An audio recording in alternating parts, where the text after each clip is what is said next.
சாதாரண ஒரு ஆட்கள் எங்கள் மாவட்டம் தேனி மாவட்டம் ஒரு சின்ன மாவட்டம், விவசாயம் சார்ந்த மாவட்டம். அங்கே நான் ஒரு விவசாயம் பார்க்குற வாரத்தை எங்கள் தளபதியை ஒரு மாவட்ட தெற்கு மாவட்ட செயலாளர் போட்டுருக்காங்க. நான் இருக்க பகுதி ஆண்டிவட்டி சட்டமன்ற தொகுதி, கம்பம் சட்டமன்ற தொகுதி. இரண்டுமே கம்பம் ஆண்டிவட்டி சட்டமன்ற தொகுதியில் விவசாய நிலங்கள் அதிகம், சிறு விவசாயம் அதிகமாக. கம்பத்தில் நெல், கம்பு, இதுபோக வாழை, இப்படி போன்ற பயிர்கள். அப்போ இந்த ரெண்டு தொகுதியுமே விவசாயம், தேனி மாவட்டம் விவசாயம் சேர்ந்த மாவட்டம். அதில் நான் எனக்கு கொடுத்த தொகுதி ஆண்டிவட்டியும் கம்பமும்.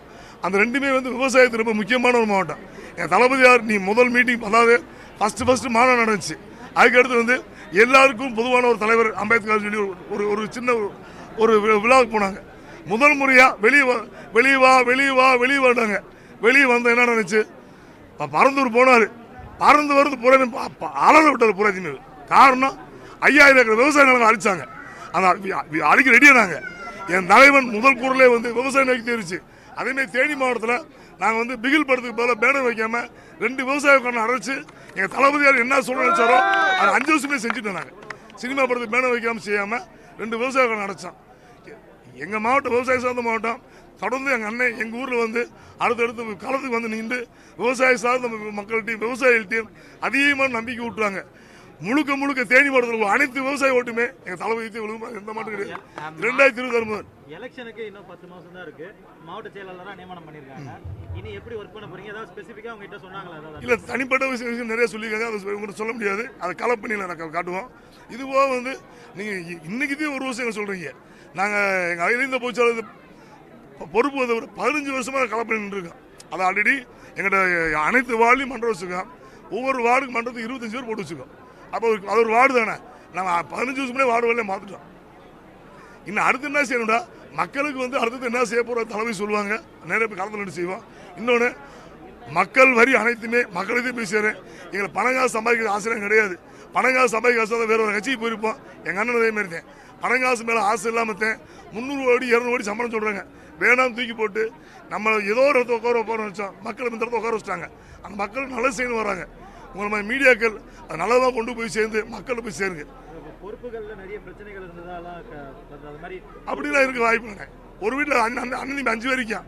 எந்த பிள்ளை முதல் வருதோ அந்த பிள்ளை 1 ரூபா சேர்த்து கிடைக்கும். எந்த பிள்ளை கடைசி வருதோ அந்த பிள்ளை ஒரு கம்மியாக போகும். இதுதான் இது அண்ணன் தம்பி உறவு. இது நாங்கள் பார்த்துக்கிறோம். இது மீடியா ஊதி பெருசாக ஆக்கலாம். கிட்டத்தட்ட 29 ஆண்டாக இருக்கேன் நான்.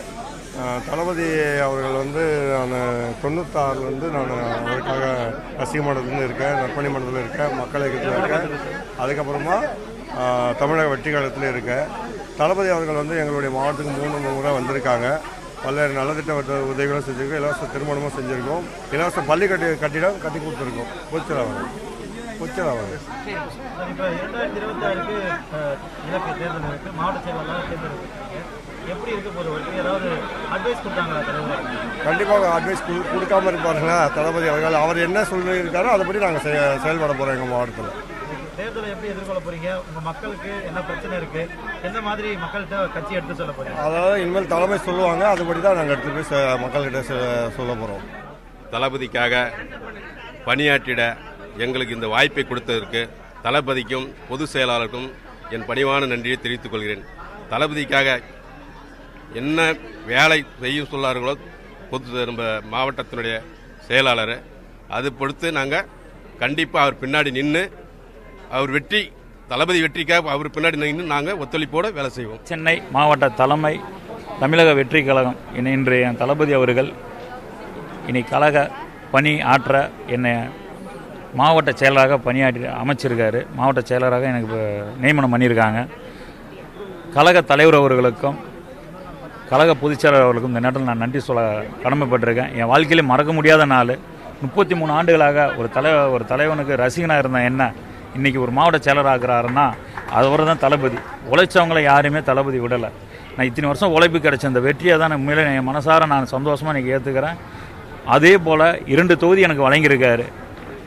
வில்லிவாக்கம் தொகுதியும் எழும்பூர் தொகுதியும். இந்த 2 தொகுதியும் மிக சிறப்பாக பணியாற்றி வருகின்ற 26 தளபதி முதலமைச்சராகிறதுக்கு ரொம்ப பாடுபடும் நேரத்தில் நான் சொல்ல கடமைப்பட்டிருக்கேன்.